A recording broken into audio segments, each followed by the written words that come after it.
Olá, amigos e amigas, Diácono Beto, da Arquidiocese de Maringá, para mais um estudo bíblico. Hoje estamos dando início a uma série de estudos sobre o significado das partes do corpo da Bíblia. Para você pegar sua Bíblia e você entender bacana a sua Bíblia, entender a mensagem correta, às vezes a gente precisa de outras coisas que nos ajudem a interpretar. Nós já vimos na introdução muitos elementos que nos ajudam a entender a Bíblia. Nós já vimos o significado dos números na Bíblia, porque a Bíblia trabalha teologicamente o significado dos números. E agora nós vamos ver o significado das partes do corpo na Bíblia. Então, quando se fala do olho, do ouvido, da boca, do coração, dos rins, isso tem um significado além do significado do corpo.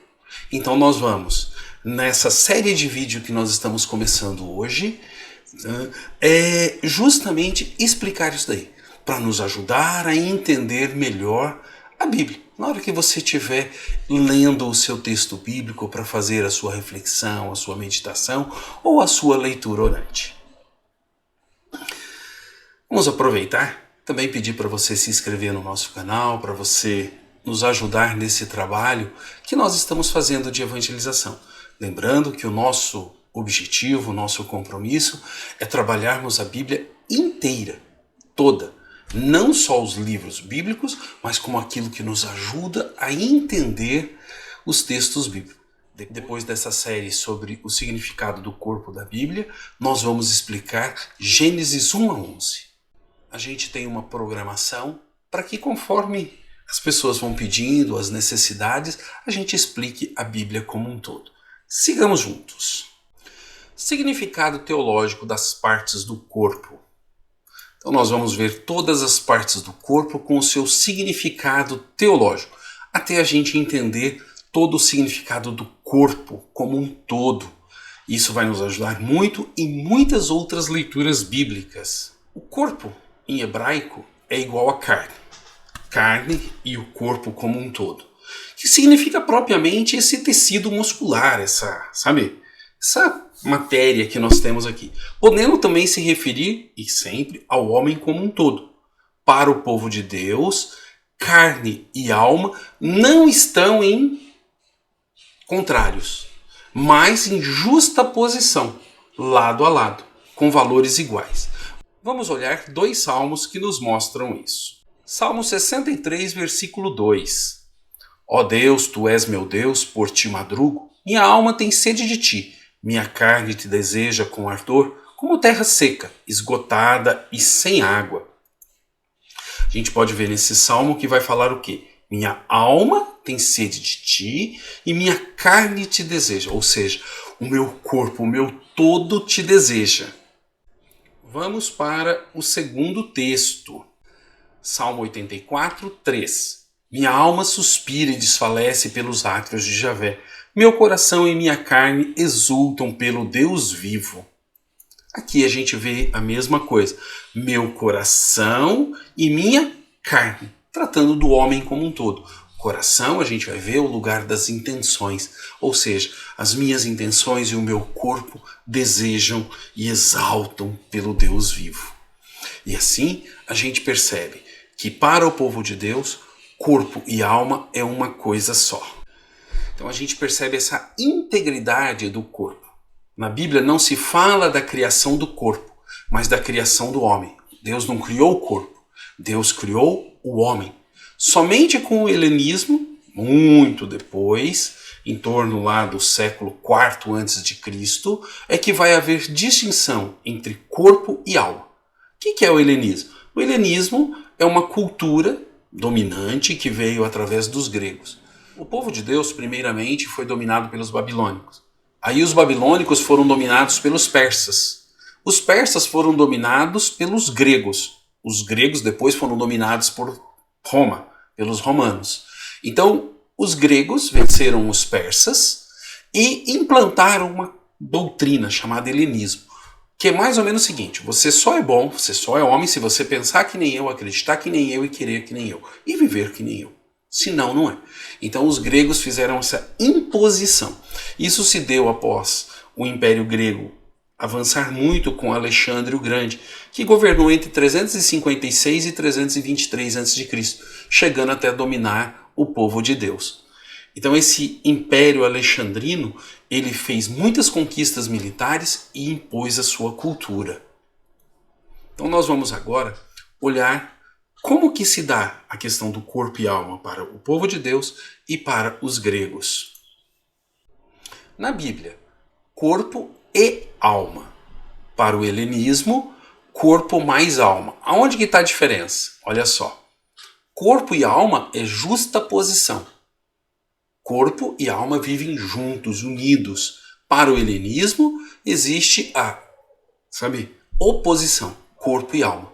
Uma pode viver sem a outra. Na Bíblia, não. Deus nos criou com corpo e alma. Depois, quando a gente estudar no próximo estudo a questão do Gênesis 1 a 11, nós vamos ver isso.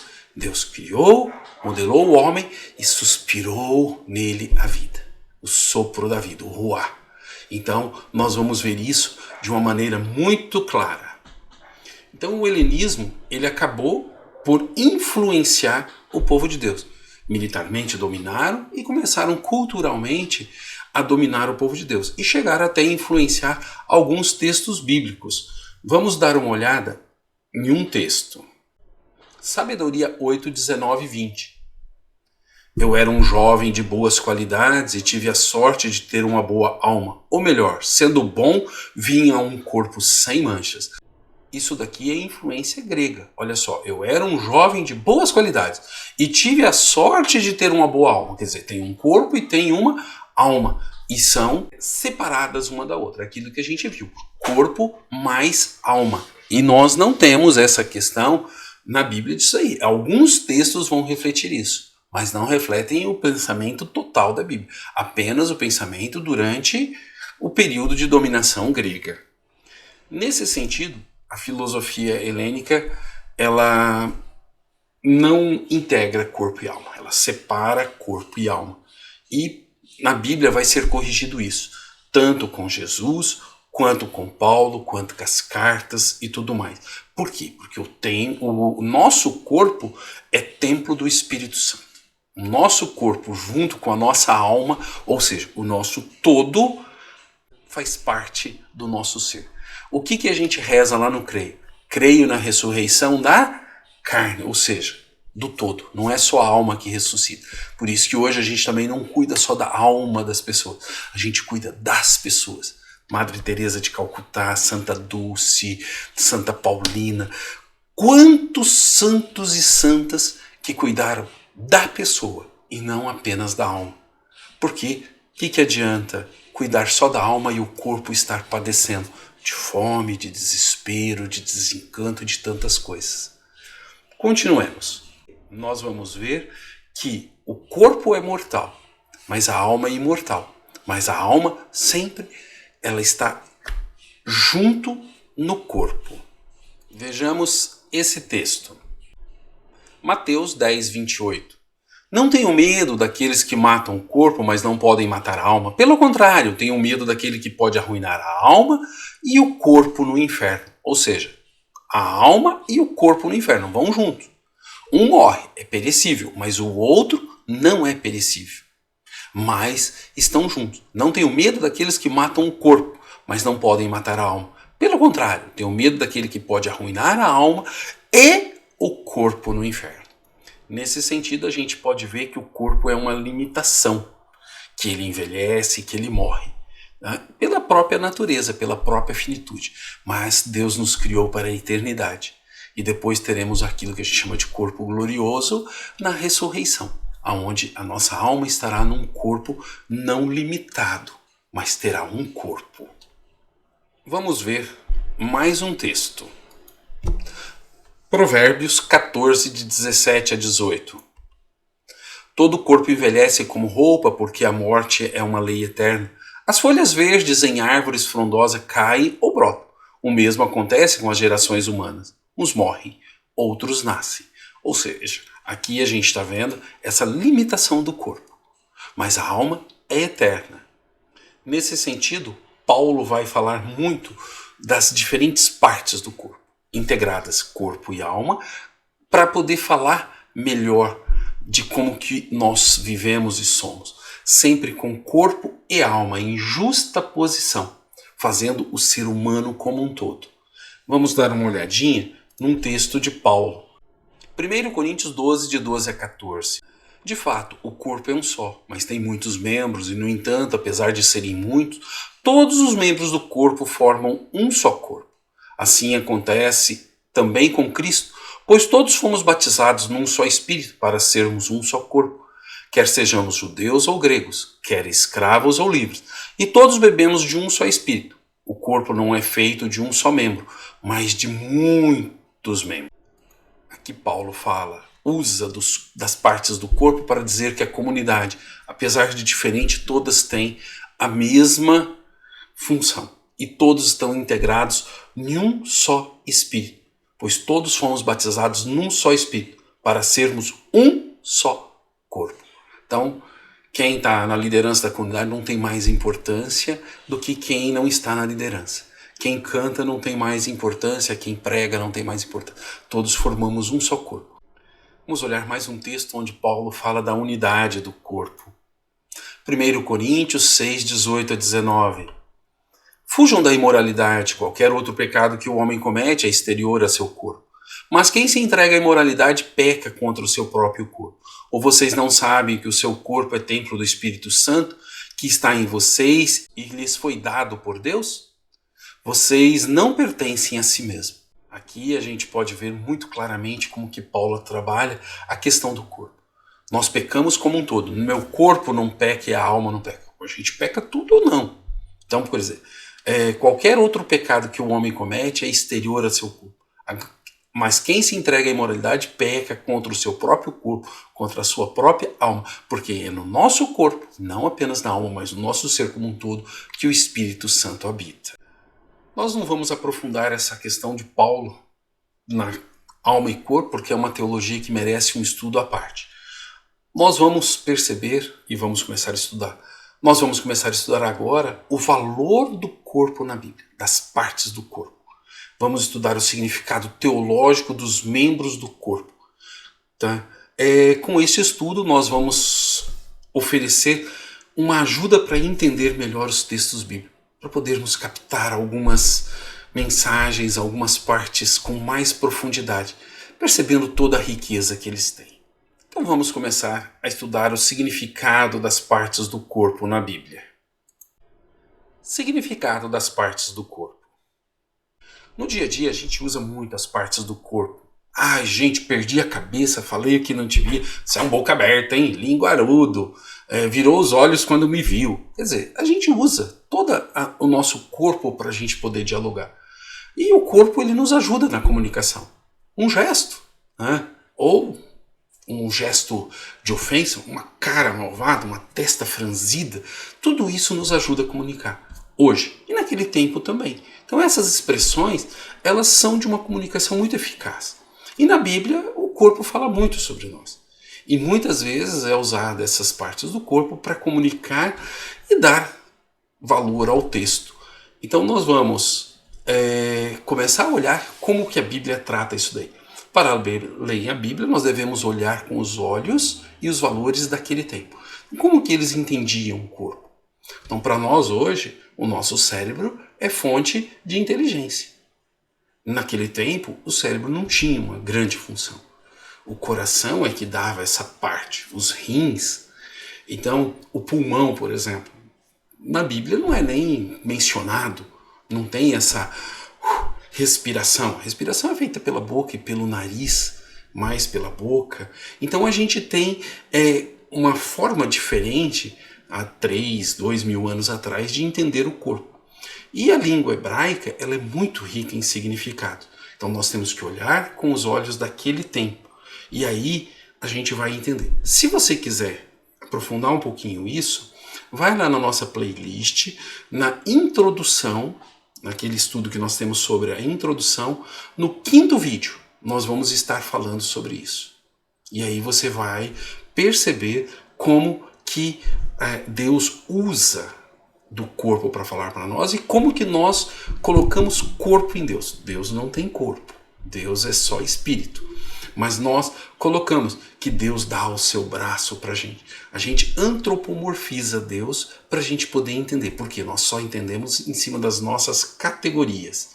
Então, pensemos como os judeus, os hebreus pensaram, para que a gente possa entender bem esses textos.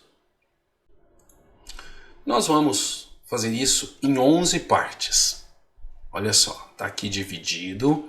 Como que nós vamos estudar? Então, primeira parte, cabeça e testa. Segundo, rosto e cabelo. Terceiro, olho e ouvido, que também é a orelha. A quarta, ouvido, nariz e boca. A quinta, pescoço e garganta. A sexta, as mãos. A sétima, entranhas, a barriga, né, e o coração. A oitava, o fígado e rim. Nono, o ventre, a menstruação e a bilis. A décima, os seios, o sangue, a carne e os ossos. E a 11ª, os pés, as pernas. E assim a gente olha praticamente todo o corpo, começando de cima e terminando embaixo.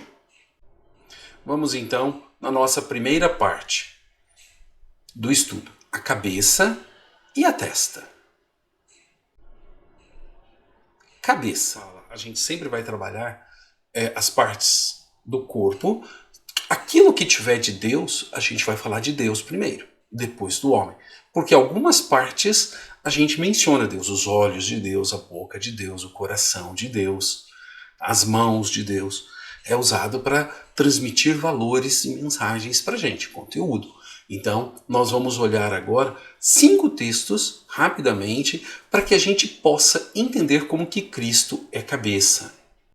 Primeiro, Efésios 4, de 15 a 16. Ao contrário, vivendo amor autêntico, renasceremos sob os aspectos em direção a Cristo, e que é a cabeça. Ele organiza e dá coesão ao corpo inteiro, através de uma rede de articulações, que são os membros, cada um com sua atividade própria, para que o corpo cresça e construa a si próprio no amor.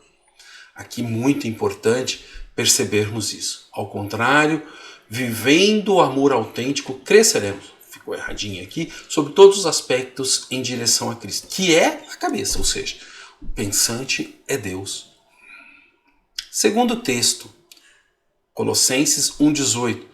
Ele é também a cabeça do corpo, que é a igreja. Ele é o princípio, o primeiro daqueles que ressuscitou dos mortos, para em tudo ter a primazia. Novamente, Cristo como a cabeça do corpo, que é a igreja.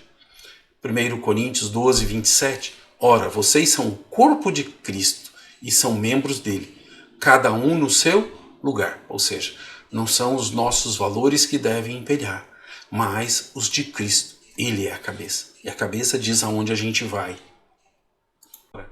Vamos agora olhar o significado teológico da cabeça no homem.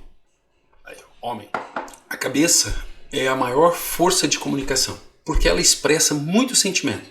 Daí usarmos ficar cara a cara, que é enfrentar alguém, olhar nos olhos, com óculos ou sem óculos, quer dizer, seus olhos ardiam de ira, de fogo, perder a cabeça, fazer sem pensar, cabeça dura, num piscar de olhos ou muito rápido, empinar o nariz, sabe aquela pessoa de nariz empinado, a língua não tem freio, fala até, fala cheio. Ou seja, na cabeça a gente tem uma grande quantidade de expressões que nos ajudam. Jesus vai falar assim, quem tem ouvidos, ouça, ou seja, não é ter o ouvido físico, a orelha, mas quem sabe ouvir. E na Bíblia saber ouvir é muito importante, a gente vai ver isso quando a gente estudar a orelha. E isso é muito legal. Então, se isso hoje tem significado para nós, naquele tempo também tinha. E a cabeça ela é composta por cabelos, pela testa, pela face, que compreende os olhos, o nariz, as bochechas, as orelhas, a boca e o queixo. Aí o pescoço já é uma outra parte. Então a cabeça é essa parte por cima. E nós vamos estudar isso nesses próximos vídeos. Então a primeira parte que nós vamos ver sobre o homem na Bíblia é que ele é o chefe da família. Efésios 5:23. Porque o marido é a cabeça da esposa, assim como Cristo é a cabeça da igreja, que é o seu corpo, do qual ele é salvador. Aqui, gente, não devemos pensar em situação de machismo. Lá naquela época o homem mandava e acabou. Hoje a gente entende esse texto de uma forma diferente, onde marido e mulher sempre têm direitos iguais, e não o homem mandando e a mulher obedecendo. Então a gente também faz essa interpretação dentro da cultura da época. E na cultura da época era desse jeito mesmo. As mulheres não tinham nem voz jurídica. O sumo sacerdote é o chefe do povo, ele é a cabeça do povo depois do exílio, porque não tem mais rei. A cabeça é o ápice do corpo, é o lugar de honra, de unção. Vamos ver um texto bíblico muito bonito. Marcos 14:3. Aproximou-se dele uma mulher trazendo um frasco de alabastro. Derramou sobre a cabeça de Jesus. Olha que bonito esse texto. Vocês lembram, né? É um texto muito legal. Então, a cabeça é o lugar da unção. É também o lugar da humildade, o reclinar a cabeça diante de alguém, de penitência, cobrir com cinza ou pó, como em Jó, e de teimosia. Sabe? Aquele um que não torce a cabeça de jeito nenhum. Está errado, mas continua com a cabeça, né? Narizinho empinado. Então vamos ver um texto. Ezequiel 3:7. Mas a casa de Israel não escutará você, porque não quer escutar a mim. Eles têm a cabeça dura e o coração de pedra. Quem tem cabeça dura não aprende as coisas, não entra nada na cabeça, né? No tempo, a Bíblia era o coração também. Cabeça dura porque nada, eles não conseguem, através dos vários sentidos, perceber as coisas. A cabeça também representa o enfurecimento, a raiva. Gênesis 4:6. E Javé disse a Caim: por que você está enfurecido e anda de cabeça baixa? Esse andar de cabeça baixa é justamente, sabe, aquele negócio de você não querer olhar para longe, você só olha aqui. Né? Esse mesmo texto ele vai trazer que se Caim estivesse de bem, ele não andaria com a cabeça baixa. Vejamos. Gênesis 4:7. Se você agisse bem, andaria com a cabeça erguida. Vamos olhar o texto como um todo. E Javé disse a Caim: por que você está enfurecido e anda de cabeça baixa? Se você agisse bem, andaria com a cabeça erguida. Quem anda com a cabeça erguida hoje nos nossos dias a dias é porque não tem nada a temer. Não pode encarar as pessoas face a face, pode encarar as pessoas olho a olho e pode mostrar a sua face. Olha como que a cabeça tem significados bonitos. O profeta Amós condena severamente os que esmagam sobre pó a cabeça dos fracos, ou seja, a cabeça como responsável por todo o corpo. Amós 2:7. Pisoteiam a cabeça dos fracos no chão e desviam o caminho dos pobres. Pai e filho dormem com a mesma jovem, profanando assim o meu nome santo. Então, ou seja, a cabeça dos pobres é esmagada e o ser como um todo sofre. Primeiro, vamos olhar agora o reclinar a cabeça. Quer dizer, o descansar, você deitar a cabeça. Mateus 8:20. Mas Jesus lhe respondeu: as raposas têm toca e as aves do céu têm ninhos, mas o Filho do Homem não tem onde repousar a cabeça. Onde que é a tua casa, mestre? Olha, eu vivo por aí, a evangelizar. Vamos agora olhar a cabeça como sinal de luto e dor. Um texto muito bacana de Jó. Jó 2:12. Quando o viram de longe, não o reconheceram e começaram a chorar. Rasgaram a roupa e jogaram pó sobre a cabeça. Essa cinza como penitência, como um sinal de dor, que nós fazemos também hoje, na quarta-feira de cinza, quando a gente vai começar a quaresma depois do carnaval. E aí a gente passa um período onde a gente quer meditar, refletir, mudar de hábitos e, acima de tudo, fazer penitência, que é algo muito bom sobre nossa vida. Então vamos agora olhar um pequeno resumo sobre o significado da cabeça na Bíblia. Cristo é a cabeça da igreja. A gente viu aqueles 3 textos. E no homem? O homem é a cabeça da casa, a cabeça da família. A gente viu que não é machismo, né? Mas é a maneira deles pensarem. É o ápice do corpo, é o lugar de honra, também de luto, de dor, de abaixar a cabeça em humildade, em teimosia e em penitência. Então a cabeça tem esses significados. Cristo é a cabeça da igreja e o homem esses significados. palavra cabeça, no singular, aparece 385 vezes na Bíblia. Cabeças, 33 vezes. Num total de 418 vezes aparece essa palavra na Bíblia, mostrando a importância. Nós vimos o significado da cabeça e agora nós vamos ver o significado da testa, tá? Terminando assim o nosso primeiro estudo. Então vamos olhar como que a testa pode nos mostrar muito sobre nós mesmos e sobre Deus. Testa, ou fronte, significa entre os olhos. A testa, essa parte entre os olhos, né, ou logo acima dos olhos. Na Bíblia tem essa localização.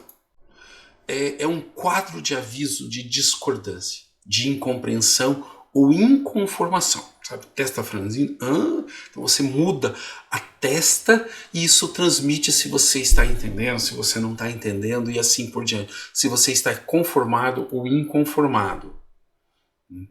Vamos olhar um texto sobre isso. Ezequiel 3, de 7 a 9. Mas a casa de Israel não escutará você, porque não quer escutar a mim. Eles têm a cabeça dura e o coração de pedra. Em compensação, eu farei com que o seu rosto fique duro como o deles, e a sua cabeça dura como a deles. Eu farei que a sua cabeça seja dura como o diamante, que é mais duro do que a pedra, para você não ter medo deles, nem se assustar com a cara deles, mesmo que eles sejam uma casa de rebeldes. Às vezes o profeta tem que ser meio carudo, né? Meio cara de pau para ir lá e falar e anunciar a Deus e todo mundo, dependendo do ambiente que ele está. Então Deus fala dessa cabeça, né? Olha só, né? Dessa cara de um povo duro. Vamos continuar. A cabeça também é o lugar de uma marca de quem fez algo ruim. Lá no Apocalipse. Apocalipse 13, 16. A todos os pequenos e os grandes, os ricos e os pobres, os livres e os escravos, faz que lhes seja dado certa marca sobre a mão direita ou sobre a fronte, a testa, conforme a gente viu. Então, os marcados. Tá? Nos impérios antigos, os escravos recebiam uma marca. Se fosse fujão, aqui no Brasil, durante o período de escravidão, recebia um F na testa. Ficava aquela cicatriz, um ferro, a brasa. E isso marcava. Então, a marca da liberdade. Os pequenos, os grandes, os pobres, os ricos, os livres, os escravos, que lhes seja dada certa marca sobre a mão direita ou sobre a fronte. Era um lugar para colocar algo bom, como a lei de Deus. Vamos ver dois textos. O primeiro, Deuteronômio 6, de 5 a 8. Estas palavras que hoje te ordeno estarão no teu coração. Tu as inculcarás a teus filhos, e dela falarás assentado em tua casa, e andando pelo caminho, e ao deitar-te, ao levantar.